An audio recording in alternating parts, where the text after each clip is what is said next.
સીતારામ બધાને। આજે આપણે બોટાદ નજીક સાળંગપુર ધામ કષ્ટભંજન હનુમાનજી મહારાજની જગ્યાની વિઝિટ કરવાના છીએ।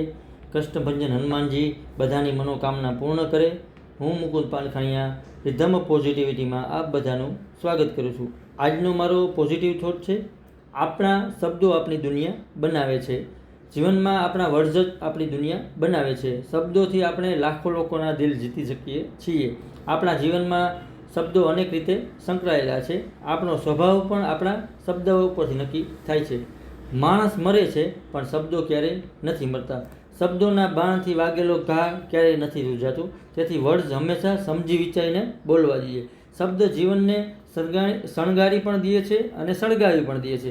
જ્યારે બોલો ત્યારે સારું બોલો। આ એક પ્રકારની સમાજ સેવા છે અને એમાં કોઈ પણ જાતનો આપણને ખર્ચ નથી થતો। તો આવી સેવા કરતી રહેવાની, હંમેશા પોઝિટિવ બોલતું રહેવાનું।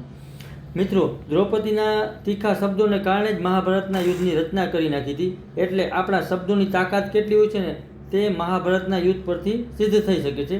શબ્દોની તાકાત યુદ્ધ કરવાની પણ હોય છે અને યુદ્ધ થતું અટકાવવાની પણ હોય છે। શબ્દોનો બે પ્રકારના હોય છે। આપણે સારા શબ્દો બોલીએ તો કોઈ માણસનું દુઃખ ભાંગી શકીએ છીએ અને એવા શબ્દો બોલીએ ને કે કોઈ ઉપર મોટું સંકટ પણ બની જઈ શકીએ છીએ આપણા શબ્દોથી। એટલે જીવનમાં જેવા શબ્દ હશે ને તેવું જ આપણી આસપાસનું વાતાવરણ હોય છે। આપણે આપણી જિંદગીમાં હંમેશા એને પોઝિટિવ શબ્દોનો ઉપયોગ કરવો જોઈએ। એમાં પોઝિટિવ શબ્દ આપણા લાઈફમાં એપ્લાય કરવા જોઈએ। જે વસ્તુ થઈ શકે તેના પર આપણે ફોકસ કરવું જોઈએ। સારી બુક વાંચવી જોઈએ। નટાના ડિજિટલ યુગ છે તો સારા વિડીયો જોવા જોઈએ, પોઝિટિવ વિડીયો જોવા જોઈએ। હંમેશા પોઝિટિવ મેન્ટલ એટીટ્યૂડ અપનાવવો જોઈએ આપણે જીવનમાં। જ્યાં સુધી આપણે પોઝિટિવ નહીં થાય ને ત્યાં સુધી આપણે આપણા સારા વર્ડ્સ નહીં મળે। આપણે આપણો નજરિયો હંમેશા પોઝિટિવ રાખવો જોઈએ। અને મિત્રો, જીવનમાં ખરેખર જેટલા પોઝિટિવ રહેશું ને તો આપણી જીવનમાં કદાચ કંઈ મુશ્કેલી આવશે ને તો એનો આપણે સામનો કરવાની આપણને એને તાકાત મળશે।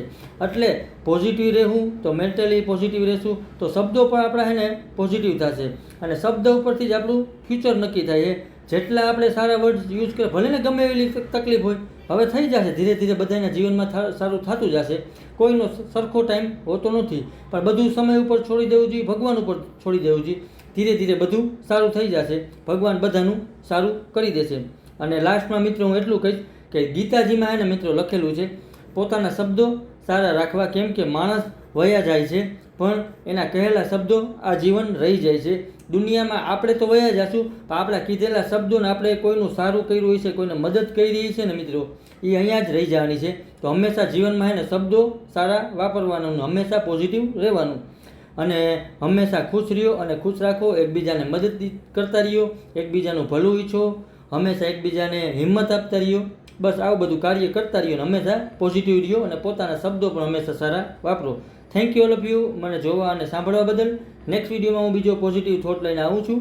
મારા ઇન્સ્ટા અને એફબીના પેજને ફોલો અને શેર કરજો। મારી યુટ્યુબ ચેનલને લાઇક, શેર અને સબસ્ક્રાઈબ કરજો।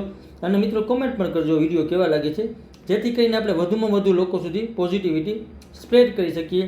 અને હંમેશા જીવનમાં આપણે શબ્દો પોઝિટિવ વાપરવા જોઈએ, જેથી આપણા ઘરનું અને આપણા પાડોશનું વાતાવરણ સારું રહે। તો હંમેશા પોઝિટિવ રહ્યો અને ખુશ રહ્યો। Thank you all of you.